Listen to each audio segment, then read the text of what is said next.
Hey, spooky friends. Thank you for tuning into another bonus episode of Spooky Chicks and Horror Flicks. We are your horror besties, and we're here to break down all of our favorite and maybe not so favorite films that came out in 2025. Consider this your horror wrapped. I'm Emma, and as always, I am joined by the lustrous Allison. Lustrous? I'll take it. Shit. I just love you. I love you. Starting off hot. I'm obsessed. This bonus episode is going to be Allie and I just simply talking about all of the horror films that we saw this year, what we liked, what we didn't like, how they were received by critics and fans out there. We may have a couple little discussion points mixed in between, and the producer also may be making a cameo or two. Hey, hi, I'm here. He's here. He's here. Hello, goodbye. Allison, I think we should just go in order of what came out. Yeah. Starting with January and then moving our way through the year. What do you think? Absolutely. Let's start at the beginning and come to the end. Looking at this list, this is what was a full-ass year for horror. There's a lot in here. There is a lot. And there was also a few things that stood out to me this year. There was a lot of like IP horror that was used, like Bambi, for better or for worse. Yeah. Bambi, Popeye, Screamboat, like Mickey Mouse, all of that. And then also too, Stephen King had a killer fucking year. There were 3 films and a couple of TV shows that came out this year, all related to Stephen King stories, which is really fucking cool. Our man was getting paid. Yeah. And so is his Spawn. That's very true. Very true. And just a heads up, we're going to be spoiling the shit out of all of these movies. So just fucking come along on this calendar year with us. Ooh, okay. An advent. An advent, if you will. Advent calendar. Do we get a treat? Yeah. Yeah. And I had so many ideas just pop up in my brain, and then I landed on a different piece of cheese for every movie. Oh, wait. Okay, we need to put that in our pocket for later. We should do a cheese pairing. With horror movies? Yes. Oh my gosh. Fully. Producer, write that down. Okay, I want to start off with The Wolfman. And Allie, I know you didn't get to see this one, but I think I talked with you about it. I had really, really high hopes for this film. This film got a 5.6 out of 10 on IMDb. It got a 48% tomato score and a 55% popcorn.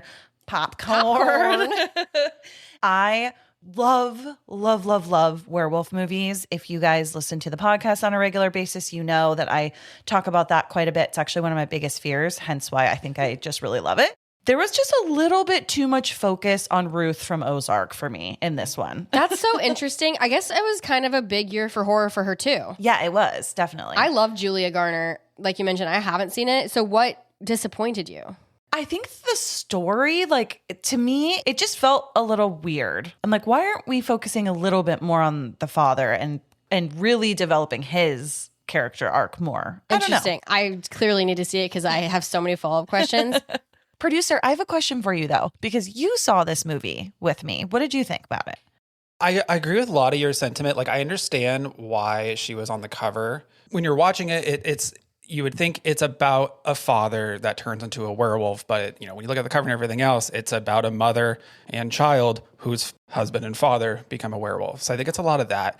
I like when a werewolf movie goes through the process of somebody turning into a werewolf. That is true. That is one of the aspects I really did enjoy about it. And one thing is, like, a lot of this film takes place in an internal environment where the werewolf, or enemy, so to speak, as we've all been conditioned to think of a werewolf as this scary monster, it's all happening kind of in this farmhouse.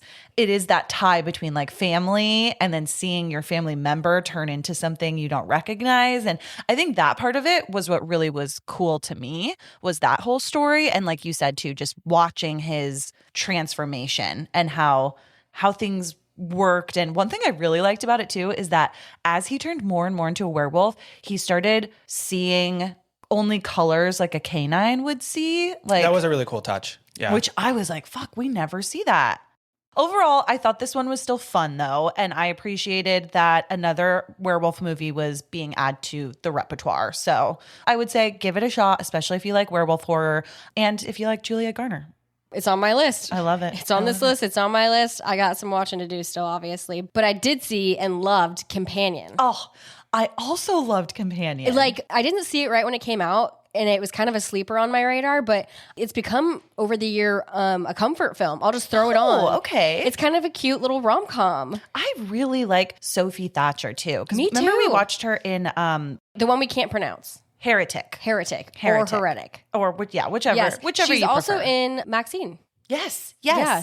But I just love the idea of you're buying it's basically a sex doll, but it's trained to have a personality and be what you want as You're buying your companion. You're buying your companion. And I just think they did a really great job of mixing in this weird plot with humor and romance. Yes, totally. Like you love, I think this something that they did really well is you love the characters, whether they're shitty or they're good. I think they did a really good job with making us feel something about what was happening.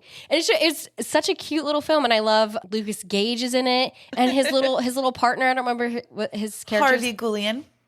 Yeah, whatever. Is he from Modern Family? No, but he was in the TV adaptation of What We Do in the Shadows. That's right. Yeah. That's right. Okay. We fucking love. So yes. And I knew I recognized him. And obviously Jack Quaid. Yeah. Who I He's love. up and coming quite a bit in the last couple of years. I think he's just up. Yeah. You know? He's just up. Oh, I love it. So back to Companion. The great cute little horror film, and it was pretty popular. It got a 93% on Rotten Tomatoes. Yeah. It goes with my thoughts exactly. I just really enjoyed this comfort horror film. Not scary at all. There's some blood, but not gory. Just a feel-good comedic horror. I also loved that we've seen multiple girls cosplay as her throughout this year. And I think that a film has done well when you can immediately see people dressing up as it, which I think is so fun. This is a weird question, but would you want to see it have a sequel? No, I think it's perfect the way it is. I'm right there with you. I think this is just a let it be. Yeah, I don't want to see a sequel. I think in a lot of genres, including horror, we tend to just try to pump as much out of something if it's going well and if it did well, but it's like you don't always need to make a sequel of something. You don't always need to make it a full-on franchise. Like this film truly is just perfect the way it is. And one other thing I loved about it too is that not only was it fun, like you said, and had those like comedy horror elements, but it also was very relevant subject matter. We are all dealing with AI. It's coming into our lives more and more every single day. This also reminded me if the movie Her was made into some sort of physical entity and murdered everyone. So kind of liked that too. And I'm very curious what Joaquin Phoenix thinks. Something else that I really enjoyed that you and I saw together, we went on a little girl date to see Heart Eyes. A Galentine's date, if you will. Yes. Obviously, we loved it because our man, Disawa. That one to me was also just kind of a cute whatever film. Agreed. I hadn't seen it, but I know it was directed by Josh Rubin, who, much like, like Zach Crager and Jordan Peele, he has a huge comedy background. Yep. I'm a big fan of like the Dropout college humor stuff, and he's a huge component of that. And that dude is so funny.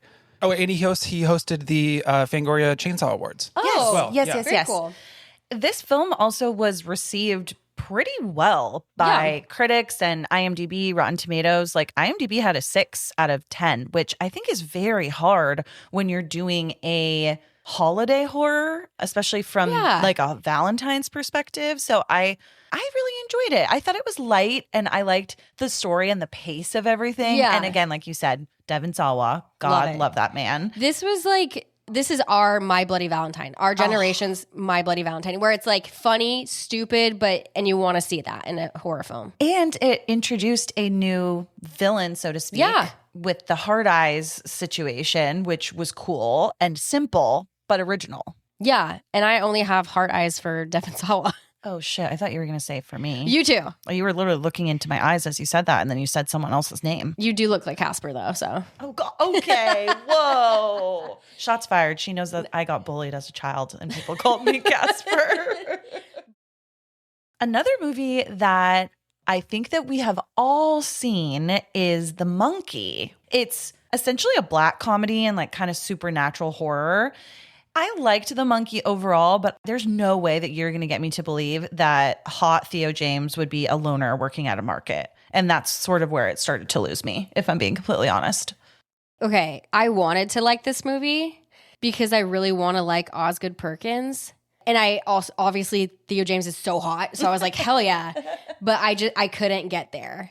I still want to see good things for Osgood Things Perkins. I still want to see good things for him because he has long legs in the horror community. I'm on one. I like this. But it's just like, maybe he's just not for me. And I also love that it took me forever to realize that he is related to Anthony Perkins. Really? You didn't know that? I knew it, but like not till To really make the connection. Yeah. Yeah. Not till like this year. How long have I seen Legally Blonde? That's true. Since I was like born. That's his most iconic role, in my know. opinion. I literally had just learned that as well. I had no idea. See? Yeah. And now I can't unsee it. Yeah. One redeeming factor for the monkey for me, though, was how creative a lot of the kills were. I will say it gave me a little bit of Final Destination vibes in some spots. It was a little bit confusing. I don't know. We just harped a little bit too hard on the story, I think, and it got a little messy in certain points and had some plot holes. So I tried not to dig too far into it because I knew that that would have like a hindrance on my enjoyment. But I did like some of the creative kills. I will say that. I felt like all of the creative juices went towards the kills, but not towards the plot. Correct. And I feel like that was the only thing that was like my bugaboo. Would you be happier if they took less creativity out of the kills and put it more like, so like less creative, just spread out? No, just make it better altogether. Yeah. Okay. Yeah. But I think that was obviously the best part. And I feel like that's what it needed because let's be honest, the villain is a toy monkey. Yeah. I feel like for the villain to be something that doesn't talk and doesn't have a personality, you have to have the creative kills to make it a good antagonist, I guess. So this is like one of those ones where I watched it once and I'll probably never see it again. I'd probably see it again. You would? Yeah. All right. Why not? Next on my list, if you guys are down to talk about this one, is a film that I really hated. Oh, which is wow. very weird for me. I can usually find something about almost every single horror film that I have seen, and this one was painful to sit through. However, it had such a stacked cast. I mean, Parker Posey, Vivian Bang, Lisa Kudrow, Dean Norris, Brian Cox, Eddie Falco, to name just a few. And that is The Parenting. Okay. I didn't even see the trailer. All I saw was that Parker Posey was in it. So I was like, sure. Because I fucking love her. She was arguably the best part. She was the best part of it. And like you, I wanted to like it just based on the cast. I literally watched it like 3 days ago for the first time just for fun. And I basically don't remember it. That's telling you something. It just felt not well thought through. It could have been so good. I was just going to say that. It had all of the bones to be such a great film and the cast.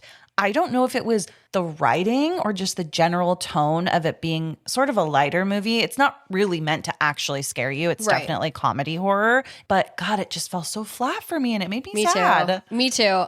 But it had an 84% on popcorn meter. So what do you think that people saw in this that they did enjoy for it to still get a score like that? The cast. I agree. Fully agree. Do you think that kind of just carried it on its back? Yeah, if you like love fucking Friends, you're like Lisa Kudrow. I love Lisa Kudrow. I'm gonna love this movie. I'm gonna And give Brian it a good Cox was pretty funny in it with his weird possession. Yes. So I think maybe those, like you're saying, those are redeeming parts. Like you're seeing these people you love do like random, weird, funny shit. It's just all of it together didn't work. Correct. Could have worked, didn't work. Parts were okay. And sometimes that's just the way the cookie crumbles. That's the way the possession crumbles. That's the way the possession possesses. I was like trying. That's the way the possession drinks milk in a Subway. I don't Love know. it. Yes, but the next one I want to talk about because I haven't seen it, but I'm a Disney lover, and you guys saw Screamboat. I loved You would. Screamboat. I know. The reason why I loved Screamboat was because obviously it was the absolute cheesiest thing you will ever see in your entire life. But for some reason, it knew what it was and it never deviated from the bit. It's literally about Steamboat Willie, and it is a tiny David Howard Thornton. He's tiny? Yeah, he's mouse size. Okay. Wait, speaking of that, sorry, can I cut in? because I went through probably 75% of the film thinking this was a gigantic mouse, almost like when you're at Disneyland and you're meeting Mickey in the suit and it's life size. Then when I realized that he's not rat sized or like mouse sized, but He's a huge-ass he's rat a little size. bit bigger than that, like a small dog or a cat. But oh my God, I don't think I've erupted harder in laughter than when I realized that he wasn't actually, and he's killing all these people. And there is just absolute chaos erupting on this ferry. It was so ridiculous, but that's kind of why I liked it. Honestly, seeing your guys' smiles and enjoyment talking about it, I'm sold. And like David Howard Thornton, Yeah. love him. We love him. I love that he got the chance to be another iconic horror character. He's like 3 now. I know. Good He's for him. so yeah, that one was, you got to watch that, Els. It's a treat. You guys know me. I love fucking camp. Give me the giggles. You're gonna love this one, I'm gonna I love think. it. So good. Yeah. You guys guarantee it. We guarantee it. Men's Warehouse. Perfect. But fucking sinners, you guys. Sinners. I cried because of how good it was. To see it in theater, there's obviously something just so magical about a theater going experience, but to see this movie on screen, like magic. It was so good. And the fact that it's period vampire horror too, I think that added to what I loved about it. Michael B. Jordan was amazing. So hot. Loved the music aspect. That really hit my heart. As you know, my family, my dad Yep. is super musical. I knew he would absolutely love this film. The acting, the jumping kind of through different timelines. It just was so like truly masterpiece, 10 out of 10, no notes. It was just so wonderfully done. Like I could watch this movie time and time again and find something new each time that I love so much about it. It's just, you forget that it's actually about vampires because of everything else that's so impactful in it. And I think that really speaks to what it is as a film. I could just talk about this film all day, but we got to do a full length on this one. We absolutely do. This film would be so fun for us to recap and review.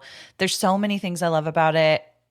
Like you said, you put it perfectly, that it didn't just need that vampire element. Yeah. Actually, that vampire element was relatively small. Small in when you look at the comparison. entire length of the film. Oh, you guys, when I say like, it takes a lot, actually it takes very little for me to cry.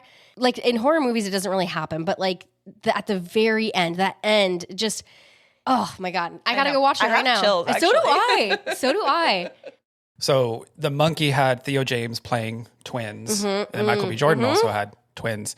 I don't want to discredit Theo James. Obviously, I think he did a great job still, but Michael B. Jordan playing these two different characters, it was kind of crazy that if I didn't know who Michael B. Jordan was and you told me he had a twin, I'd believe you. That I kind of got lost in the fact that it was the same person. Exactly. You have a good point on that too, because obviously these two films are completely different, but Theo James playing the two twins, they wanted it to be such a stark contrast, right? Where I think Michael B. Jordan playing the two twins, it felt real because twins can be so similar and they do have that sort of, I mean, Alec, you're a twin, and even though you're a boy-girl twin, it's like you'll still always kind of have that connection Definitely. with them. And I think Michael B. Jordan just brought that alive to those characters and it really sold it.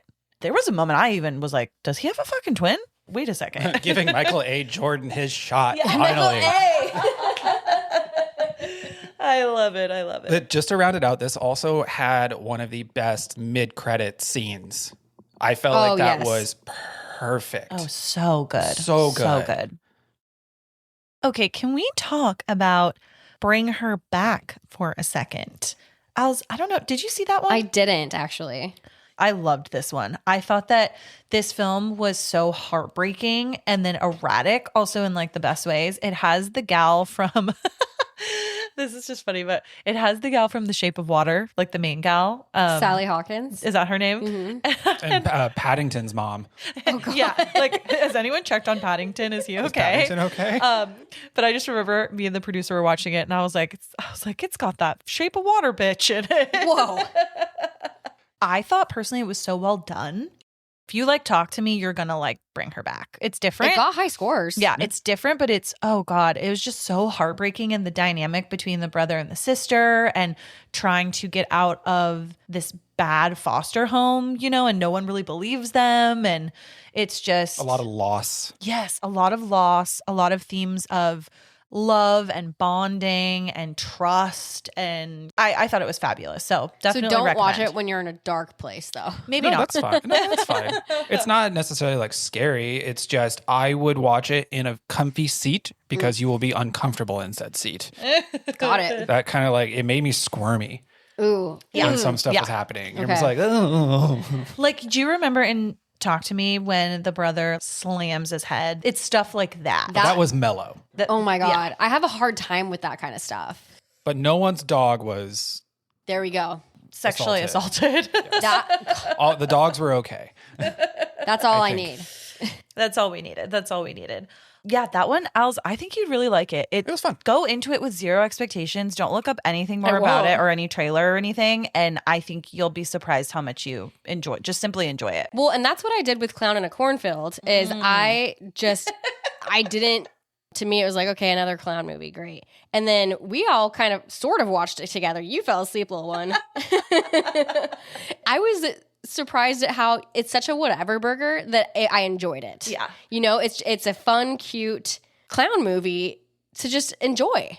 I think that you and the producer definitely liked it a bit more than I did. Okay. I believe that I fell for all of the marketing and gave myself too big of expectations for it. I sort of wish, I don't know, everyone was just talking like, you have to see this film, blah, blah, blah. And I'm like, okay, it was good, but it did not really blow me out of the water. However, I will say that it had a very creative story and I definitely liked the lore of the town and all of that. But I think it was just a bit overhyped for me, if I'm being completely honest. I think this came out in May, but none of us watched it until the summer. Yeah. Because if you remember, we all saw that huge activation at Comic-Con. Oh, yeah. The producer and I did it. And knowing absolutely nothing about the movie, I'm like, wow, this must be a great movie. Totally.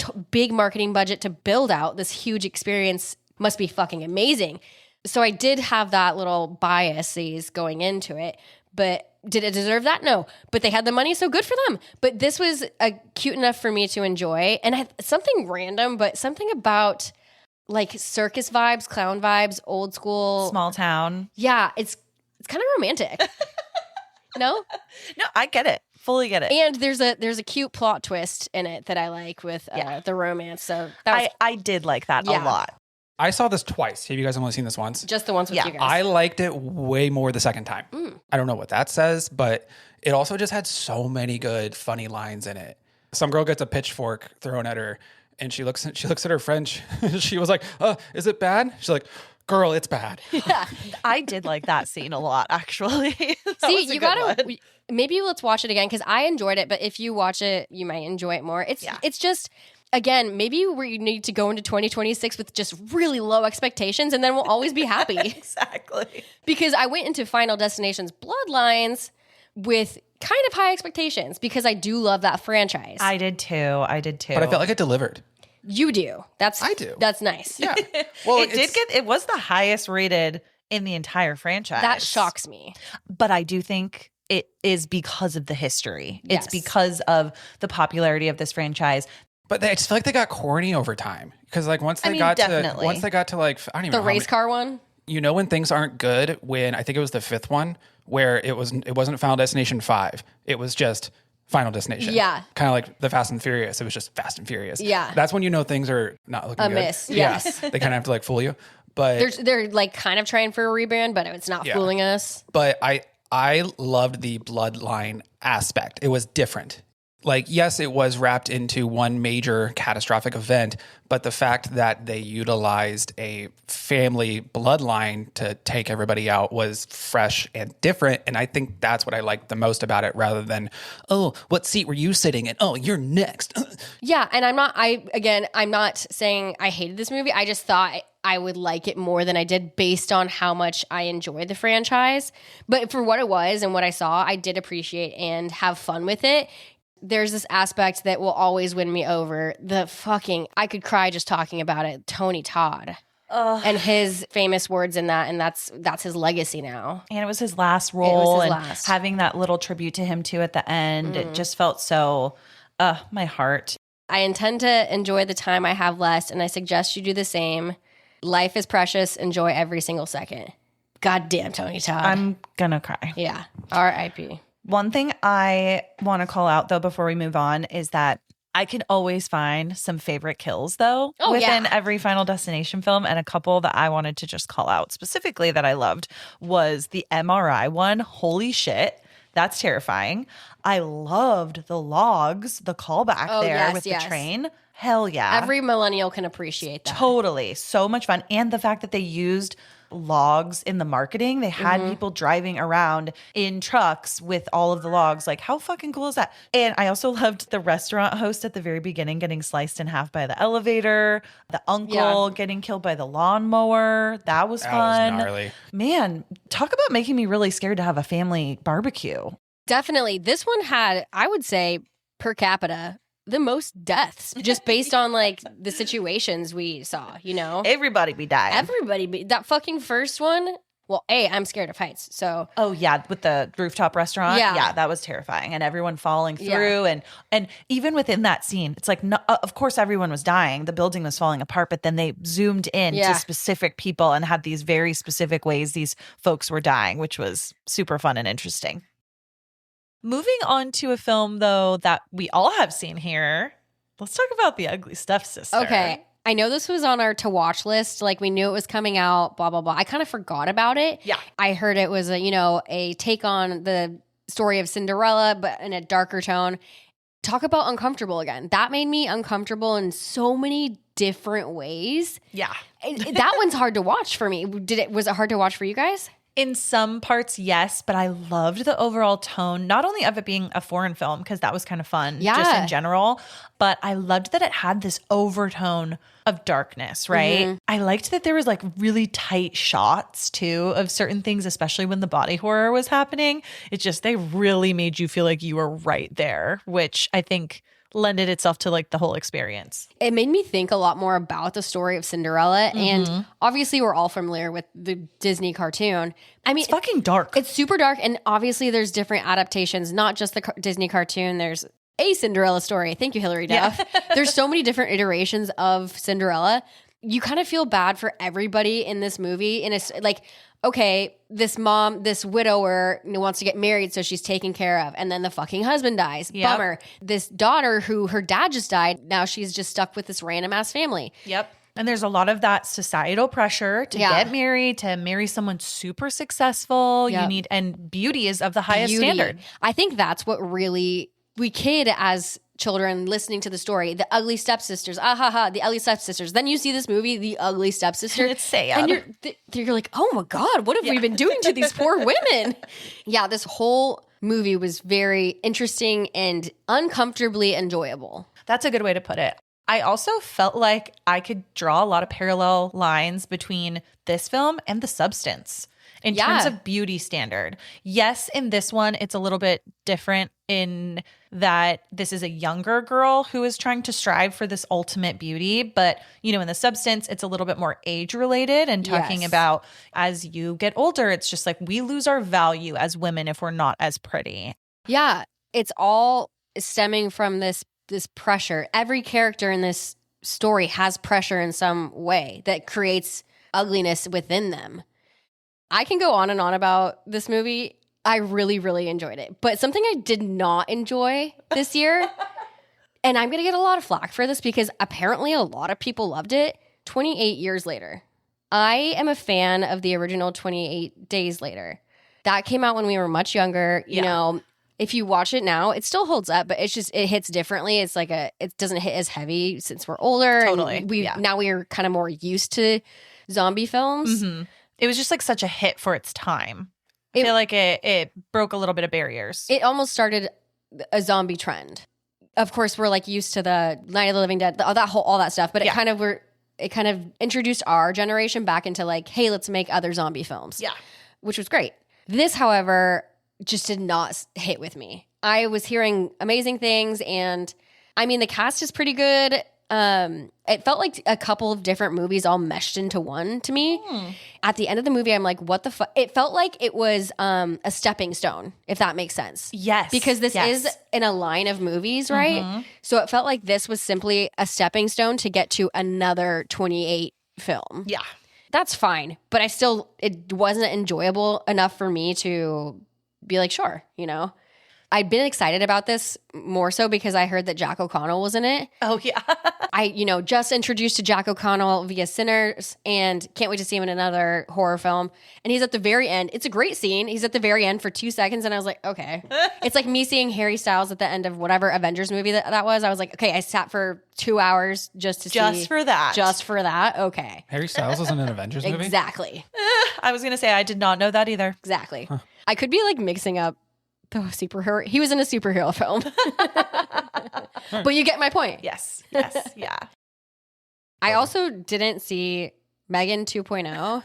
Me either. Okay. I was not particularly a huge fan of the very first Megan. I can respect it for what it is. It has some great parts. But when I heard that the second one was going to be, I just heard that it's not really horror. But It's not. It's an action movie. Okay. Yeah. And the best part of the movie was Megan's little quips and her little one-liners. Is she almost like a Chucky? But funnier, honestly. Yeah.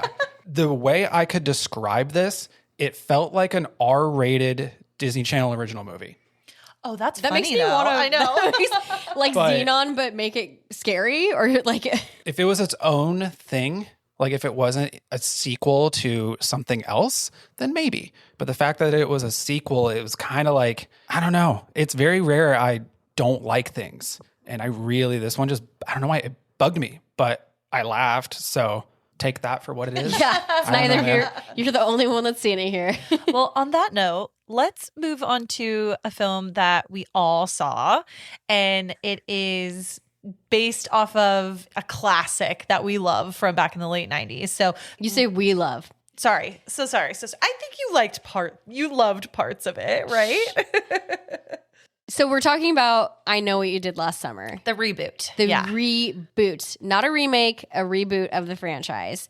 I will take the original 90s I Know What You Did Last Summer for what it is.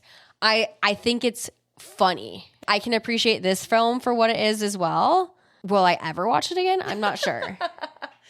It did feel very much like a rinse and repeat, which it essentially was. It's literally right? a rinse and repeat. But I did love, there were small moments in it that I loved because of Freddie Prinze Jr. and Jennifer Love Hewitt coming back and reprising their roles. There was also that sweet little cameo of like Sarah Michelle Gellar. Loved that. Those were all the parts I loved because it tugged on my nostalgia heartstrings.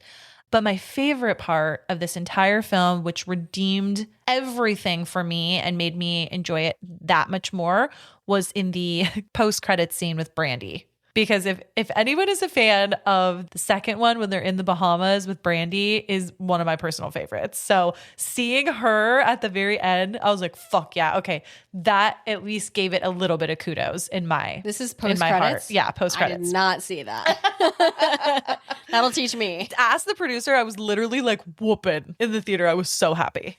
But I don't know, kind of bringing back Freddie Prinze and Jennifer Love Hewitt and stuff. There was a part of me that kind of, I don't know, like a cop out. Yeah. You know? Yeah. They kind of were like giving you little nuggets of nostalgia. That's Like it's a donut kind of on a string in front of you. Like, keep going. We're going to give you more. It definitely felt like that. it's for kind sure. of like I might be just thinking of this because of the time, but She's All That. They made He's All That. Oh, yes. Kind of like similar how they rebooted it because I don't think the plot is different enough for me to be like Agreed. You know, Agreed. The motivation for me was a little lost. I think it's exactly what you're saying. Is it's just let's circle this back to the younger kids now. Yeah, exactly. And they're going to do it again in 20 years. I was just going to say 20 years from now, they'll probably do the same thing. Speaking of a film, though, that we all loved, and I can say Nope. this confident. You can't. didn't love this? Nope. You're lying to me. Nope. Did I not know this? I don't know. Let's talk about it. Oh, shit. We all saw it though. We did see it. And we did not see it together, but it is together. I know you guys did Fresh Fright on this. Yes. And you saw it like right when it came out. Yeah. It took me, I waited till it was like streaming somewhere or something. because you guys liked it, I wanted to like it. But again, I didn't expect much because we have such different views on films. And there's one thing that is, take it with a grain of salt. And I've told you this before, and don't come for me, anyone. There's something about Allison Brie I just really cannot with. I don't know why. I get that. Because I used to get kind of annoyed with her on Community sometimes. I can definitely understand what you mean, though. There is something about her sometimes that irks me. And it makes me wonder if it weren't Allison Brie, if I would have liked it more. Or maybe it was the story I didn't care for. Because there are plenty of movies with Allison Brie in it. Yeah. And I'm not saying I don't like Allison Brie. I just, something about her acting or the character she portrays, I can't get on board with for the most part. Yeah. I love Dave Franco. I think he's great. And I think the two of them working together as a real life couple is really cool. I think that's awesome. And them creating stories together, I think that's wonderful. As far as the story itself, I enjoyed that it was a pretty new idea. I was totally going to say the same thing. Yeah. You know, as we're going on year after year, we're getting so much of the same bullshit for the most part. So new ideas are always welcome. I really think it's just the Allison Brie part. And I don't love body horror. Okay. That makes a lot of sense. I was going to ask you if it was the body horror that you might not have liked so much, because there's been several body horror films this year that have really made a mark on the horror landscape. Yeah. And I could see that's not a particular genre that you really like. It's not my top. Yeah. I really liked how it was such an original story. Also love Dave Franco, thought he did a great job. Alison Brie, kind of just here nor there, but still appreciated her in the role. There was something also just so heartbreaking about how they were having these struggles, right? Like Dave is having these internal struggles with just who he is separate from her, how their life is going to move forward now that they're in this way more isolated place. Right. But then I kind of love towards the end how they just said, fuck it. And then all of a sudden we have a Spice Girls song. And I fucking loved that. Okay. That was a great scene. I thought that was a fantastic idea. I think the ending could have been better. What is that exactly? I don't know. I just thought it could be better. I think it would have been cool if the dog came back. New breed of dog. I still want one of the shirts. Did you see that they were merchandising? They had a pop-up store where they had this cool graphic shirt that was just a cartoon drawing of the dog, like from the movie. The next film we're going to talk about, you guys, I think we can all agree. A true winner of 2025. And that is fucking Weapons, baby. My, talk about a fucking banger. So good. Was it a perfect movie? No. Did I enjoy the fuck out of it? Absolutely. Yes. Yes. Yes, you did. I loved how sneaky funny it was. It was, and that's the best. Sneaky funny is great. I know that Zach Krager, I thought how he did it was just so intentional in every way. And I thought it was just so brilliant. And how he cuts to certain scenes just makes it all that funnier. Like the Justin Long saying that it's like he tried. So random. Josh Brolin tries to get into Sarah Paxton's house. Yep. And then she's like, no. And then he tries with Justin Long. And we just cut to her looking like frowning at her husband. I was like, that's brilliant. That's great. This one took a second for me to process. When I walked out of the theater, I was a little disappointed that it was so long. I think I just felt like we could have gotten to the point faster in certain scenes. And then when I was really able to process, I was like, okay, wait, no, like you said, all of it's very intentional. All of it is really there to serve a purpose. Even if you feel like one of the stories doesn't really make sense, or like, let's say the cop, for instance, like, oh, did we really like need his little side story? But we kind of did. Mm-hmm. You know, they all just fit and they support each other in different ways. Some are more heavy hitters than the other ones, but they all make this ecosystem that works for the movie. Like so everything has a little piece of tragedy in it. Yes. And it was very well done, great acting, very interesting story. We haven't seen something like that. I also really enjoyed Aunt Gladys. Aunt Gladys, absolutely. I think we all did. And I think it was cool that it gave the actress's career a little comeback, boost. a little boost. Yeah, I know. You mentioned the length of it. I saw the runtime of this. I was like, shit. And then I remember telling you, I was like, it didn't even feel like it was that long. Do you think the nonlinear storyline helped with that? Yeah, probably. Yeah. Well, because it's kind of like different stories like within itself, rather than one from start to finish. It's almost like you're watching like several movies in one. Or like I'm having my pizza cut separately and like I am being fed to little pieces of pizza individually. Yeah, yes. Like a child. But yeah, I think that did help, but I also thought it was unique. I don't see that a lot in films. I have a lot of questions, I have a lot of notes, but in terms of enjoyment, fucking 10 out of 10. This is a film I could see myself watching over and over again and liking it every time and noticing something new every time too. I know a lot of movies we talk about are quote unquote horror, but aren't necessarily scary. But this one had maybe 2 or 3 good jump scares for me. Yes, there were a few spots that holy shit really got me. Just little Aunt Gladys's here and there. Love it. Give me a jump scare. I need a. Oh my god, when she's in the car and then the mom is right. Oh, yeah. Isn't the mom like charges the car and it's just like, and then she's in the back seat. So funny though. Such a good scene. Yeah. So good. It was they really let things breathe. Yes. Yeah. It's nice. Yeah. But I also loved kind of what this meant to like Zach Krager as well, since he wrote this script while he was kind of processing Trevor Moore's death. Yes. Which was a big part. And that's why like seeing a couple of like the whitest kids you know Easter eggs in there, like the 11 hot dogs that were all in there. God, that was so funny. Another film that is sort of related in terms of just like subject matter was a film called Strange Harvest. Ali, I don't think you saw this one, but the producer and I saw it. This one had this sort of demonic, witchy, ritualistic tone to it, very similar to what we were seeing in Weapons, but not nearly as good. Yeah, I was very conflicted because it went full mockumentary. This wasn't found footage. This was like start to finish a fake documentary. Interviews, the whole 9 yards, like even like all the Hell Houses kind of had that approach in the beginning. They would do these like fake interviews for the first half and then kind of would just leave it alone. Yeah. But this one, they really committed to the whole thing. And I don't know why I'm not a big true crime documentary guy. Yeah. So maybe that's why I was like, I kind of got suckered into watching a true crime doc. Even as a girl that loves true crime documentaries, I still was like, This got really high ratings. It did. And that's why when I see that, I'm like, what did I miss? Like, am I the dummy? Maybe we just need to watch it again. Yeah. There were parts of it that I liked. I liked the Mr. Shiny aspect, which is this serial killer and he's leaving these marks and all the things that he's doing is very, very like ritualistic. I just wonder if it would have been a better film if it maybe wasn't in mockumentary style. I think so. Or if they just went full found footage, you know, kind of like Blair Witch-esque. Yeah. It was just... It didn't really know what its point was or like what it was trying to do. Couldn't find its footing. It was just a little interesting. We're just going to leave that there. Yeah. Ugh. Talking about leaving it there. This is a movie that you guys saw. I did not see it because I have thoughts on this franchise, but Conjuring the Last Rites. Okay, this is going to be controversial because I saw so much hate for this film. So much hate. Guys, I'm not going to lie to you. This is probably my number 2 in the franchise. Obviously, number 1 is my all-time favorite, will forever be my favorite. This is really high up there for me. It's the last one and I enjoyed it. Sure, there were some shitty parts that were really cheesy that they really didn't need or that they tried too hard to do. I'm not even going to talk about the whole like mirror in the hallway thing. That scene definitely did kind of upset me.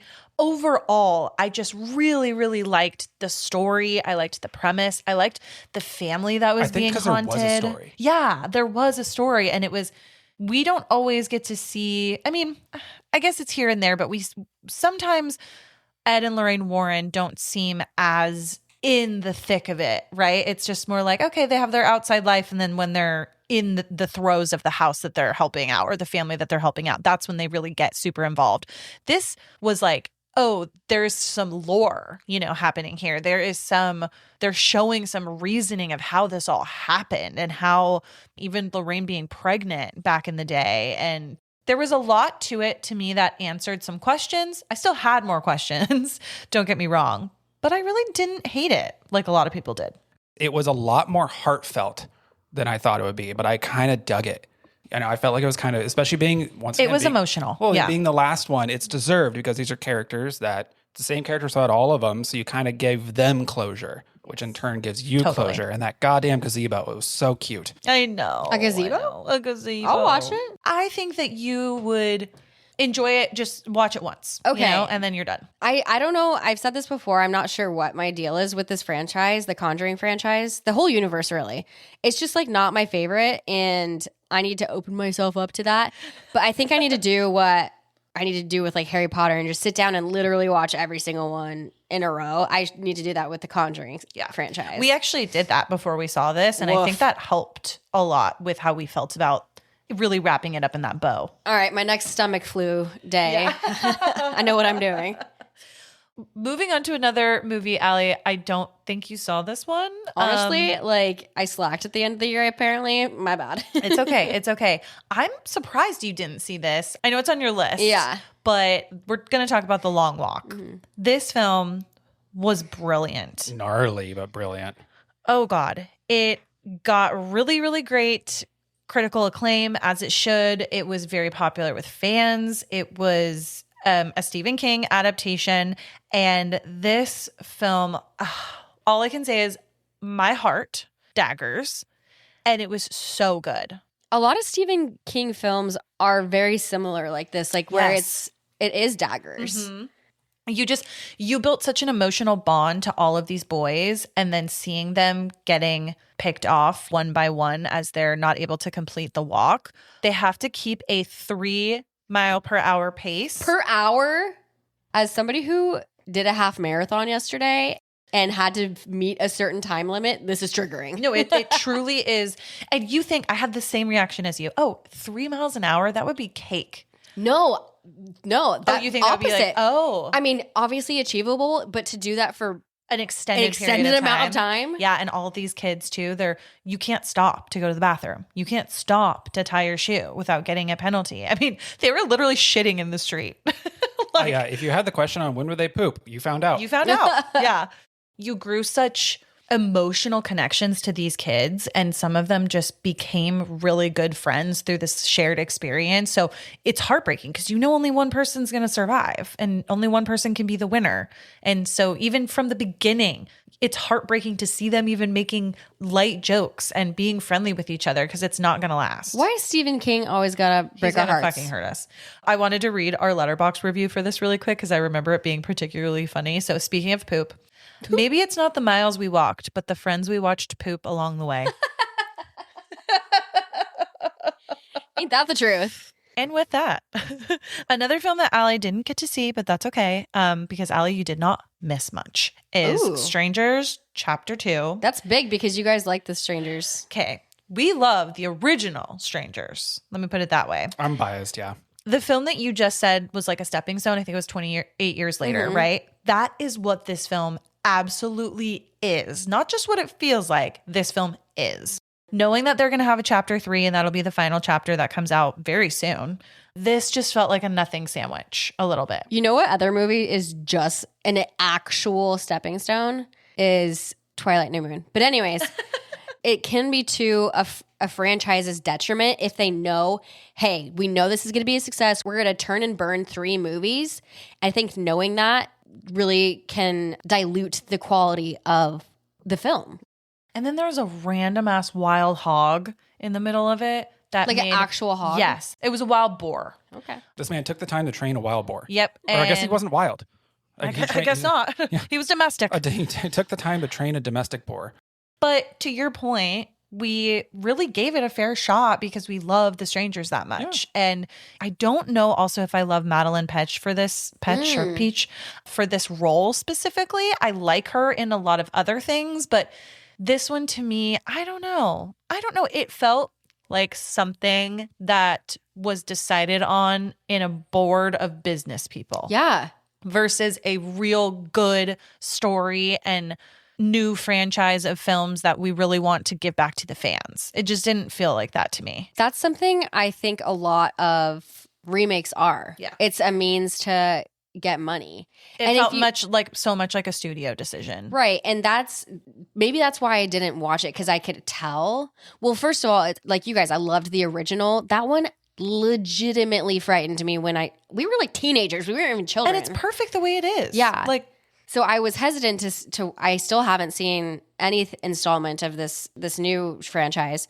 I think I can tell when it's just a studio being like, let's make some dough. I want creativity. I don't want you to go get a new Porsche because you did a trilogy that you thought would be a hit.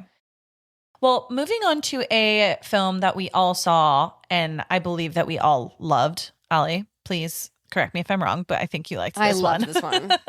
Especially the runtime. And that is, yes, and that is Good Boy. And this film was just, oh God, I could say so many good things about it. The cinematography is just like chef's kiss in this. If I could tell you the perfect way to film a dog in a movie, this is it. Like if if someone needs to know what to do, you need to watch this movie if you're going to be telling a dog story. It's just like how in the Peanuts, the adults are not focused on. Yes. Yes. Like it's all about the children. You're truly in Indy the dog's world. Everything. Yeah, his world. We're seeing things at his height because that's how he would see it. We're not seeing the owner's face too much because, it's just, okay, there's my owner. I'm not like looking up to look at his face. Yeah. Like it's focusing on what his reality is, which is an amazing take. My only qualm with this, and I don't know, I'm curious if you guys agree, is I did think that the story felt a tiny bit flat for me. Yeah. In terms of what Indy was experiencing and why he was experiencing it. With how brilliant the filmmaking was, I kind of wanted to see a little bit more of a powerful story. And even though, again, the human characters are not really focused on in this, I think there was a missing element there. I think the building blocks to that human story were there. I don't think they were nurtured enough. That's probably what it was. Because we know we were made somewhat aware of the owner's struggles through Indy's experience with him. And I just don't think that they didn't let it marinate enough. Yeah. But I still enjoyed knowing that there was that human element and struggle. Yeah. But I'm right there with you. We could have used a little bit more there. And what human doesn't love a dog and like seeing their perspective on life too? Yeah. I think it was really cool too that Ben Leonberg, the director, and also like Indy, the star of this entire movie, they really got their flowers from fans. People really enjoyed it. It was such a first of its kind. I loved the premise of a horror movie being in a dog's perspective, but also done well. Like, again, I just can't harp anymore on how good this was. Some of the scenes felt fake because Indy's acting was so good. We talked about this in our coverage of Good Boy earlier this year, hearing how Ben taught his actual dog to essentially act was so fascinating. Crazy. You need a lot of patience and creativity. Those scenes where he's under the bed. Yeah. I'm sorry. What the fuck? Yeah. And you're all up in his grill filming him and he's just chill, doing what he needs to do. Where's this dog's Oscar? Because he is an actor. Exactly.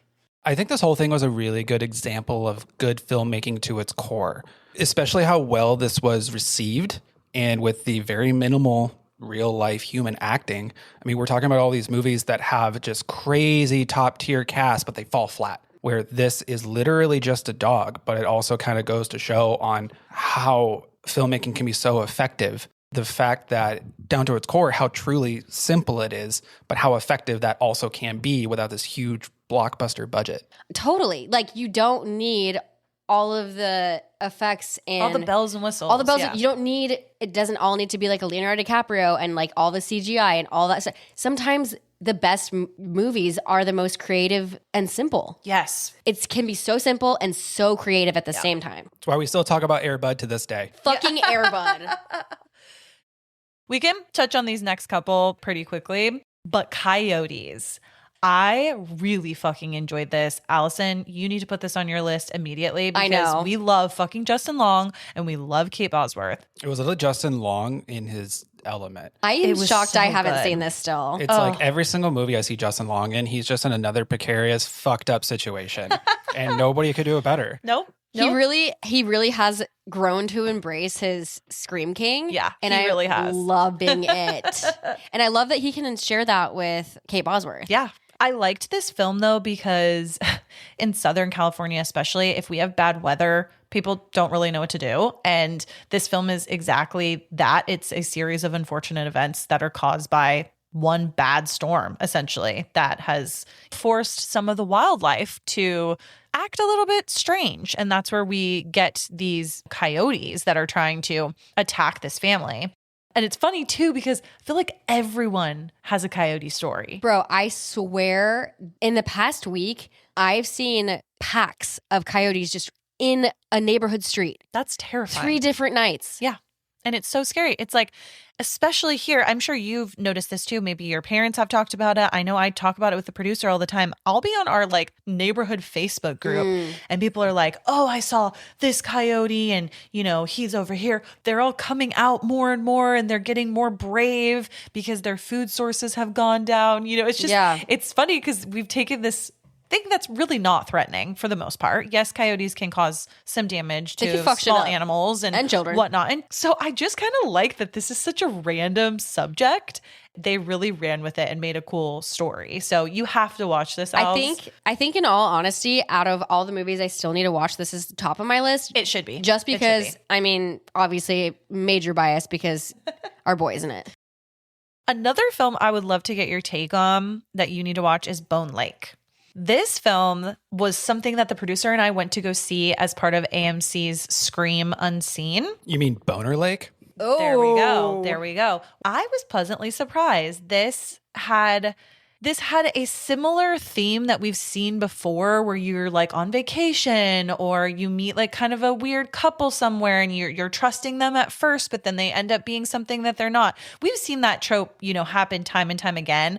Something that I really liked about this film is that even though it was quite like predictable, I just enjoyed this from a surface level, if that makes sense. Like I didn't read too deep into anything and I didn't try too hard to try to answer plot hole questions or poke holes into anything. I just really enjoyed it for what it is. I think the lesson of this is like, let's just, like I said earlier, 0 expectations. Lower our expectations and we'll be happy. There were also a couple times that surprised me. Like towards the end, I really enjoyed it versus movies like this. I usually start hating towards the end because they're not really wrapping things up in a good way, where I felt sort of like this was the opposite. I think just because like something that you mentioned, it's very rinse and repeat. This has been done so many times. So it's hard to be fooled by this couple because it's like, duh, they're not good people. But I don't know why that bugged me. Like, fool me a little bit. Try. It's hard to feel for the couple, like the protagonists, because it's like all the stupid shit that was happening. You wouldn't catch me dead there, dude. You wouldn't catch me fucking sharing Airbnb to begin with. That whole engagement ring thing. Oh, he's just cool with it. Fuck this guy. No way. That was so dumb.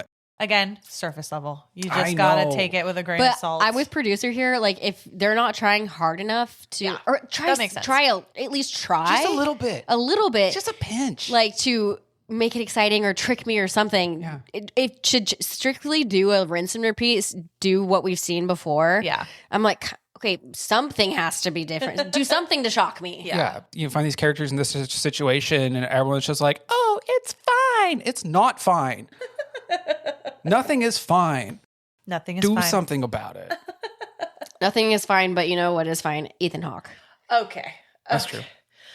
Let's talk Black Phone 2. It's crazy he kept his shirt on for this one. I was very disappointed. To Emma's dismay. I know, I was very In his sad. defense, it was cold. I liked this one a lot more than I liked the first. This one, to me, I don't know if it was just a mix of the snowy setting with this really creepy lake. I don't know if it gave me like Shining vibes almost a little bit. I also really appreciated that this film at least tried to kind of answer some origin story questions of how did he become this way. It still didn't really answer why it's so supernatural. Right. But I did appreciate learning a little bit more of his backstory and finding out why he ended up at this camp and what his role was there way before he was ever in the neighborhood that he ended up in before he got caught. Before he became a magician. Yeah, before he became a magician. So there's a lot kind of going on with that I appreciated getting a little bit more insight into. I just watched Black Phone this year when we covered it. And I actually really enjoyed that for what it was. And that kind of movie typically isn't my favorite, but I really enjoyed this one. I really like Scott Derrickson. So I was surprised to like the original one. I still do need to see the second one, and I will. That's probably number 2 on my list to watch. But I remember calling you after I watched the first one and saying, oh, I really liked it, but here are my questions. And you're like, just watch the second one and you're going to be happy. Yeah. So I'm excited. Yeah. They did focus on Gwen way more in this one. The only downside was the best part about Gwen was her fucking one-liners and all of her jokes and all of her comebacks. It's a little more tragic this time because she's the one kind of going through it. So there's a little less of that, but it also kind of solidifies what a little badass she is. Hell yeah. There's also this character arc with the dad that he's not a huge role in this film, but he's sort of come around full circle because if you remember, obviously in the first one, like he had very abusive moments and he had really bad behavior. He was a drunk. He had like alcohol fueled rage towards the kids. And he completely stops drinking. He, going through what they went through and having Finney disappear and then be back again. It's just, I can tell everybody that I was happy to see the dad is still sober and that you can feel his love for his children. And I think that for people that have alcoholic parents, it's a very, very multi-layered situation. And yes, of course, like abuse is never okay in any capacity, but I did appreciate that this film wasn't scared to hit that topic kind of head on with how the father's behavior was. And the father even kind of coming up and almost helping save the day at the end, which was nice. All in all, I really liked it. I also loved the Grabber's new snowy mask. That was cool, like very icy. Really loved that. And there plays hockey. Yeah, yeah. There was some scary fucking parts in this too. Even like ripping the mask away, and it's like this skull, meaty figure underneath. Ooh, scary, very scary. But very Freddy Krueger. The fact that the Grabber can now affect the real world. Where it's not just visions and dreams anymore that Gwen's having. She sees the Grabber in these visions, but he can directly affect her. Like he can literally pick her up and throw her against the wall and stuff like that. So they kind of definitely changed it up in regards to the first one. I think the Grabber is the Freddy of our generation. I love that. Yeah. We need one. Yeah. Although we still have and love Freddy. He's still my number one. That son of a gun. The Grabber's not funny. That's he the could be thing. funnier. Is Freddy's fucking I don't know. funny. He's not funny. I mean, He has his moments. he has some moments. He's a magician, so he's got some natural humor. Exactly. A little bit here. Another film, real quick, is Shelby Oaks. Guys, I have to admit, I was pretty disappointed with this film. I was so excited to see this, and I got a bit let down.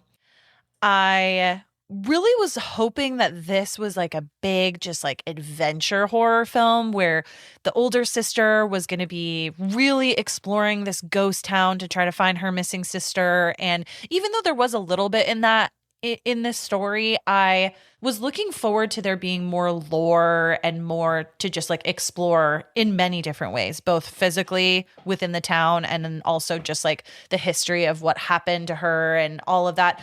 Yes, we do get those answers towards the end. And there was this cool goat man, right? I don't know why I don't really remember this movie. I was there.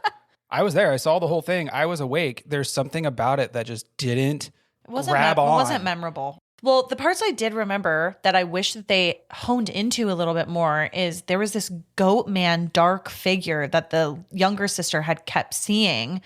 And it started to show up in some of the found footage that the older sister was finding. And then he totally comes into play at the very end as essentially this demon that they're all worshiping.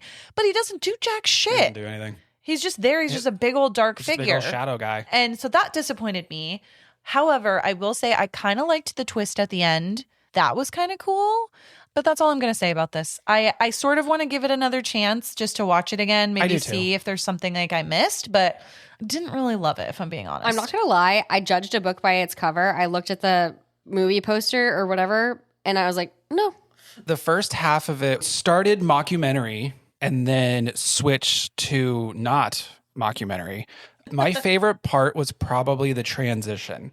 This whole thing started about like a true crime documentary about this main character's sister disappearing. She's in an interview process.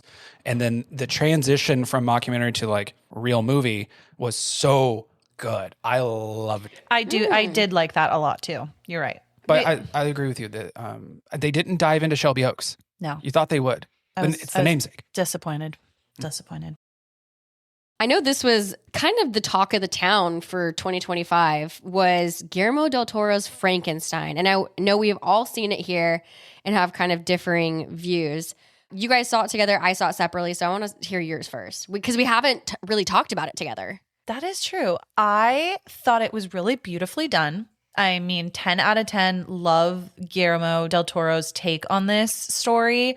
I feel like we saw a lot of background interviews and footage too of how they made certain scenes and how they conceptualized things, the costuming.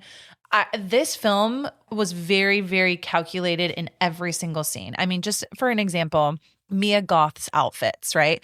She is very, very much into insects. That's like her, I forget what it's called. It's like, Hold on. I know this because Gil Grissom on CSI. yeah, what is that called? Entomology? I think that's what it is. Oh my God. If I got that right, then I'm so. So she's very, very into that, right? And you can see the influence in her costuming. You can see like just different influences from different insects, which I thought was super, super cool. There's also these odes to the original Frankenstein too. There's a lot here. It was a very long movie, but I think it needed that for the story. I thought the story was so beautiful. But I will say it's one of those movies that it's so beautiful. Loved it. I don't feel like I really need to see it again, if that makes sense. I completely understand that too. I agree with that sentiment. I share that with you because I can appreciate how beautiful it was and how unique it was. I'm going to say something, a hot take for me. I understand Guillermo del Toro's artistry. I think he's wonderful. That doesn't mean that I have to love it. That's very true. And I don't. Yeah. It reminded me, I might have been with you. Did you see Crimson Peak? Yes. It reminded me, obviously, same director, and stylistically kind of slow-moving movie. It reminded me a lot of Crimson Peak. Yeah. I can see that. Obviously, we've growing up, we've been inundated with all kinds of Frankenstein's adaptations. And I thought this one was great, a great piece of art, but I'm just going to leave it in that museum and let the other tourists visit. There you go. You know? I like that. I like all the actors. I like everything that's put into it. It wasn't like my favorite thing. Yeah. But I will say it is beautifully done, and I love that. But I think the length too, kind of. I had to cut it up into pieces. One thing I didn't like about this film, and you probably agree with me, Els, is The gore.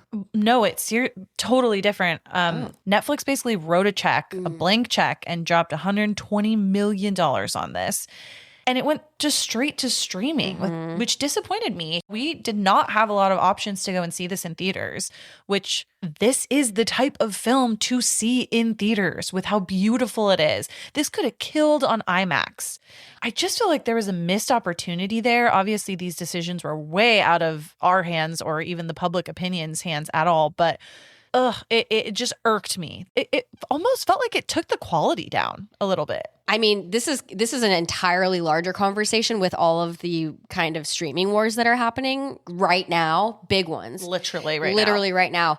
And I'm surprised that Guillermo del Toro, with how visual his pieces of art are, I'm surprised he was like, okay, yes, theaters for a week and then onto your television set. Yeah. I'm surprised he was okay with that. Well, it's because you have to like imagine like Guillermo being such an artist. The biggest issue he's always going to run into is budget. How much money can I get to make these things? And he obviously went full practical, which, well, awesome. not full, the majority practical. Yeah. You know, like made up that ship was real. That was a whole boat. What are you going to do when you're an artist, you've made all these things you're proud of, and someone's like, hey, here's a blank check.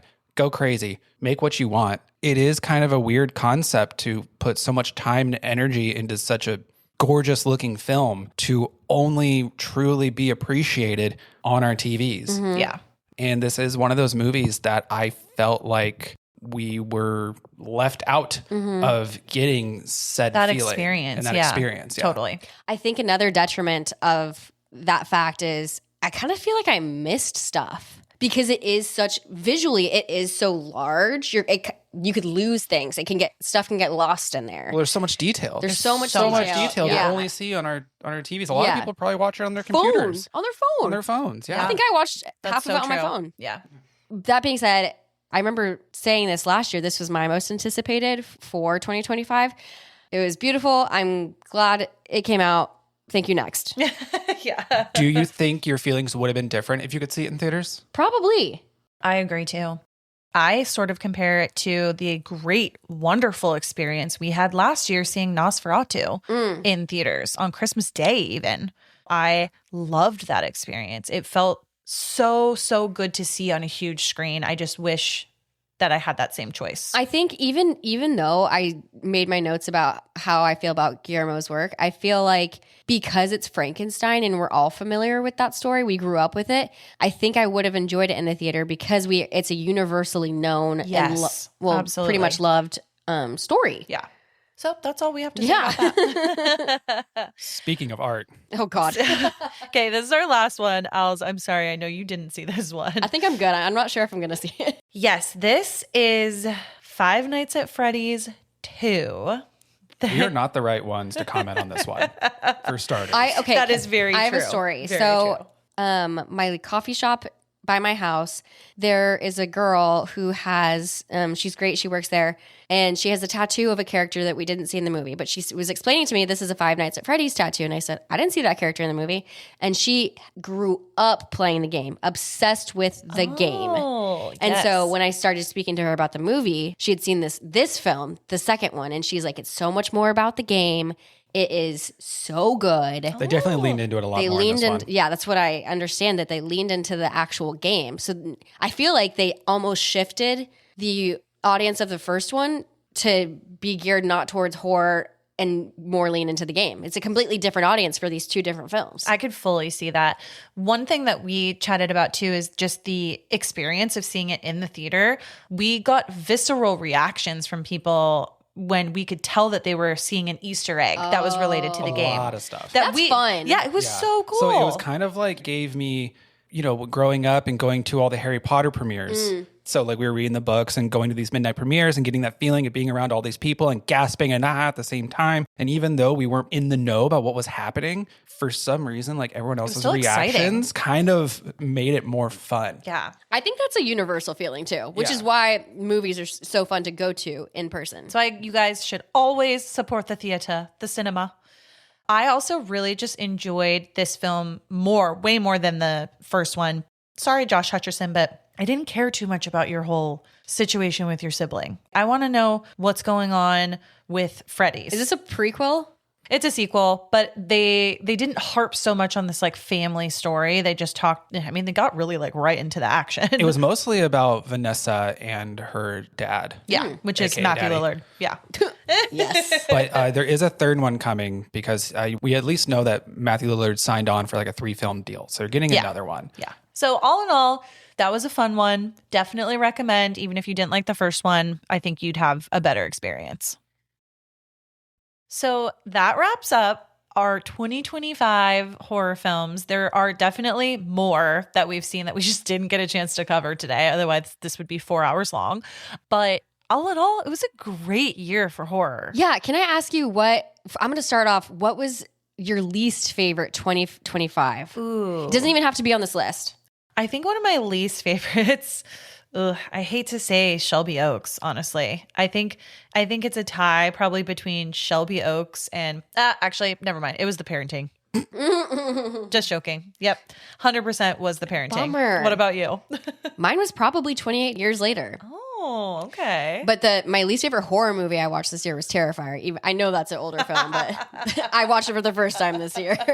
But what was your favorite 2025 film? Gosh. Your favorite, if you had to pick one. I think Sinners. Okay. What about you? Obviously, Sinners and Weapons were like universally the hottest films of the year. Yeah. It sounds like we're phoning it in, but I would say Weapons was mine. I just thought it was so good. When I talked with you about what you thought about Weapons, I almost foresaw that this was going to be your favorite of the Yeah. year. The way that you talked about it, because no offense, you're not always so happy and delightful about horror films. Zero You're- offense you're taken. Very critical of them, rightfully so. Somebody needs to be here. Yeah. I love that for you because that's probably a close second for me. I know it's been a wild year for movies, which is great. We love that. Can't wait to see what 2026 brings us. Yes, absolutely. But in general, in spooky generalness, tell me something, one of your favorite spooky memories, whether it's a movie, an event, a moment of 2025. I think one of my favorite memories was, and this is actually really relevant because last year when we did our Wrapped episode, we said that we were really hoping to go to Texas Frightmare And we did go this year and we had a fantastic time. We met a lot of really awesome people. It was the furthest we've gone from California, and to meet like so many new vendors and just awesome creators and fellow podcasters. It was so much fun. I think that's definitely like one of my favorites. What and about you? I got to go to Buc-ee's on that trip. You did. You did get to go to Buc-ee's. I was super happy. I think mine's more of a general idea of we completed our second year, 2 full years, and we've obviously done more, but seeing our transformation as a little podcast family, little spooky podcast family has been amazing. And just to see our growth and dynamic, and then kind of seeing where we've come since we started this has been so amazing. There's just something about it, and it just every single day surprises us, brings us happiness, and it's really rewarding doing this podcast, even if only one person, even if 0 people listen to it. It's just so much fun like doing it together. So thank you guys too. Yeah, plus I love you guys. I know. I was just going to say, I'm like, that's huge. And I'm going to manifest for 2026. Yes. Let's go to some film festivals. Hell yeah. Oh my God, I have been so deep in the horror film festival algorithm this whole year, and I really, really want us to go to one. You guys, we're actually recording this on the winter solstice, which is a night to manifest. So you know what we're doing right after this? We're writing our 13 manifestations and then we're burning them. Absolutely. But with that, Allison, do you want to close us out? I absolutely do. Be kind to one another. Happy New Year and stay spooky fuckers.